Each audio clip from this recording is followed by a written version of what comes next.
Welcome back to The Basement. I'm Steve Lewis. This week, we wind up our look at the first quarter of 1965 with news, movies, television, and what our old friends the Beach Boys were up to in the months of January, February, and March. Let's get started with notable news. On January 20th, Lyndon Johnson, who has served as president since the death of President Kennedy in November 1963, is sworn in for a term of his own after an overwhelming landslide victory in the November election. In his inaugural address, he calls for unity and reasserts his commitment to social justice, eliminating poverty, and creating what he calls the Great Society. With two-thirds Democratic majorities in both the House and Senate, it seems like he'll have an easy time pursuing whatever course he wants to chart. On January 24th, Winston Churchill, the Prime Minister of the United Kingdom during World War II, passes away at the age of 90. Churchill was so revered in the United States that in 1963, he became the first person ever granted honorary U.S. citizenship. To date, only 8 people have ever received that honor, most of them being early historic figures. The only other living person to receive honorary U.S. citizenship has been Mother Teresa. On February 23rd, film comedian, writer, and director Stan Laurel passes away in Santa Monica at the age of 74. Though it hadn't even rated a mention in his inaugural address, in February, President Johnson escalates U.S. involvement in the Vietnam conflict with a bombing campaign against North Vietnam called Operation Rolling Thunder. Johnson's military advisors are telling him privately that bombing won't bring an end to the conflict and urge him to commit American ground troops. The personnel in the country to date have been there in what's described as an advisory role to South Vietnamese forces. In March, the first U.S. combat troops arrive in Vietnam. Over the course of the year, U.S. military personnel in Vietnam will increase from 23,000 to 184,000. On March 23rd, after a couple of unmanned test missions, Gemini 3 becomes the first U.S. spacecraft to carry a 2-man crew into orbit. Through the first quarter of the year, civil rights activists in Alabama stage a number of nonviolent protests and freedom walks for voting rights. For many years in Alabama, a patchwork of discriminatory state and local laws has almost completely restricted voting to white citizens only. Thousands of demonstrators are arrested and treated with increasing violence, culminating on Sunday, March 7th at the Edmund Pettus Bridge in Selma, where a crowd is attacked by state troopers with tear gas and nightsticks. Coverage of the event sparks outrage across the nation. On March 25th, demonstrators led by Martin Luther King Jr. complete a 5-day, 54-mile march from Selma to the state capital, Montgomery, under the protection of federalized National Guard troops. Turning to movies, as the year begins, Goldfinger is the #1 film in the country. It'll remain #1 for the first 6 weeks of the year. It's the third film in the James Bond series starring Sean Connery. The first 2 films had been popular. Goldfinger is a smash hit and will become a cultural phenomenon. As we'll see, it'll be emulated, referenced, and parodied many times over the year, and really for the rest of the decade and beyond. One early example is my personal all-time favorite episode of the Beverly Hillbillies, airing on March 3rd, Double Knot Jethro, in which Jethro Bodine, having seen 007 in Goldfinger, decides to become a double knot spy himself by putting a radio in the heel of his boot, iron in his hat, and converting the family truck into a hillbilly version of Bond's Aston Martin. I originally thought to spend some time talking about the secret agent craze of the 60s during these 1965 episodes, but I realized that it's so big and so pervasive that we'll constantly be referring to it anyway, so we might as well just cover it as we go along. The other big box office hit at the beginning of 1965 is My Fair Lady. It had been #1 for 6 of the last 7 weeks of 1964 and will be #1 for another 7 weeks in February and March. At the Academy Awards ceremony on April 5th, it'll win Best Director for George Cukor, Best Actor for Rex Harrison, and Best Picture of the Year, which will help it return to #1 for 1 more week beginning April 21st.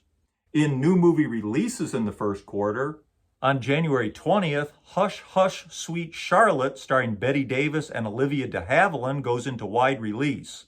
Released on January 26th is How to Murder Your Wife. a black comedy starring Jack Lemmon, Verna Lisi, and Terry Thomas about a bachelor who gets married while drunk and lives to regret it. On February 25th comes the U.S. premiere of a UK production, the adventure drama Lord Jim, starring Peter O'Toole. On March 2nd is the New York premiere of The Sound of Music, starring Julie Andrews, who had recently scored a huge hit as Disney's Mary Poppins. It's a soaring musical story of the singing Von Trapp family with songs by Rodgers and Hammerstein. The Sound of Music will easily be the biggest picture of the year. #1 at the box office for a total of 29 weeks in 1965. At the Academy Awards ceremony on April 18, 1966, it'll win Best Director for Robert Wise and Best Picture of 1965. As we'll see, the soundtrack will do at least as well as the film. Opening in wide release on March 7th is Burt Lancaster in the World War II thriller The Train. And released on March 21st is Charlton Heston in the 19th century war drama Major Dundee. Turning to television in the first 3 months of the year, beginning Wednesday, January 6th, ABC's popular music showcase Shingdig is expanded from 30 minutes to an hour. Noting Shindig's success, on Tuesday, January 12th, NBC launches their own music showcase, Hullabaloo. The series is in color. Unfortunately, almost the entire series is later archived in black and white. Very few episodes survive in color today. Of course, in 1965, most people were watching it in black and white anyway. Hullabaloo is a little more polished and a little more mainstream than Shingdig. The premiere episode is hosted by Jack Jones. Guests include the New Christie Minstrels, the Zombies performing their hit She's Not There, comedian Woody Allen, and entertainer Joey Heatherton. A regular feature is a segment from London hosted by Beatles manager Brian Epstein, who this week presents Jerry and the Pacemakers, who are, of course, another band that Epstein manages. Hullabaloo will run until the end of August 1966. On Sunday, January 24th, comes Branded, NBC's mid-season replacement for The Bill Dana Show. It stars former rifleman Chuck Connors as Jason McCord, a 19th century Army officer who had been court-martialed, but he was innocent, not a charge was true. It'll be moderately successful, running until September 1966. As mentioned, the Beach Boys started 1965 with the #1 album in the country, which dropped to #2 in the first week of January.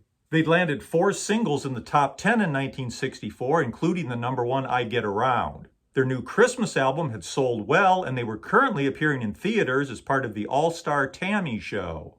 As discussed in episode 214, U.S. Pop Culture 1964 Part 8, Brian had come off the road with Glenn Campbell standing in for him on stage. That tour began on December 23rd with Brian's Breakdown. It ends on January 7th in Chicago. It's clear that Glenn Campbell is going to be a temporary solution for the Beach Boys. In addition to a busy schedule of session work, he's a featured performer on Shingdig and working on launching a solo career of his own. In fact, Campbell misses the last gig of the tour, having returned to Los Angeles, where on the night, he's one of the musicians on Brian's session for a new song called Please Let Me Wonder. With Campbell having other commitments, Brian briefly returns to touring early in the year. Campbell rejoins the Beach Boys in mid-February as touring continues. During the first quarter, the group play their first shows in Canada, where they find the audiences every bit as enthusiastic as in the U.S. Near riots are reported at several venues, and the police briefly shut down the show in Montreal on February 19th, when fans swarm the stage and the Beach Boys are forced to retreat to their dressing rooms.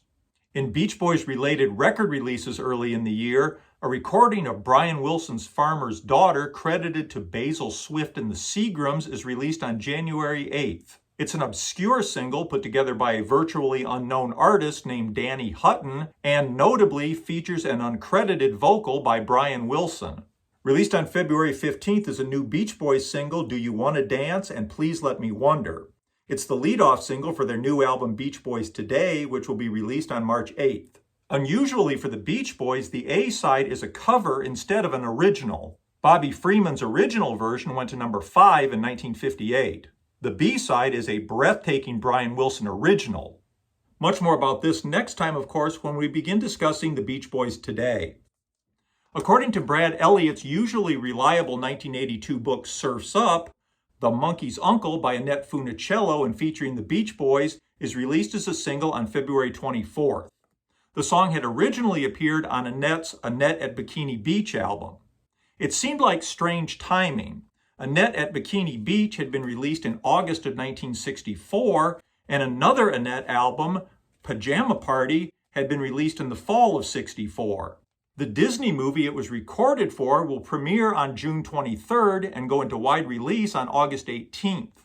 A single in February would be about 6 months too late to promote the album and about 4 to 6 months too early to tie in with the movie. A May 22nd Billboard article describes an upcoming Annette album, ultimately released in the summer of '65 as Annette Sings Golden Surfin' Hits. The article points out that it will include Monkey's Uncle and that a like single will also be released.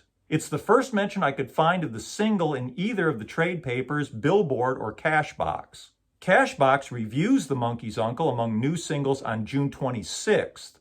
Billboard reviews it on July 10th. The July 3rd issue of Cashbox runs a full-page ad showing how the single is being promoted. Based on that, I think it's much more likely that the single was released in late June or early July, around the time of the Monkey's Uncle movie premiere. There's much more I'd like to discuss about this. I think the context will be better if we leave it until the third quarter, when we'll discuss the single, the hype, the movie, and of course the Beach Boys' participation in it. On February 24th, with Beach Boys Today not yet released, Brian assembles the group to re-record one of the tracks, Help Me Rhonda, to be the group's next single. At tonight's session, Murry and Audrey Wilson come to the studio. Murry attempts to direct vocal overdubs, much to everyone's annoyance, resulting in the infamous tape that's been making the rounds for years.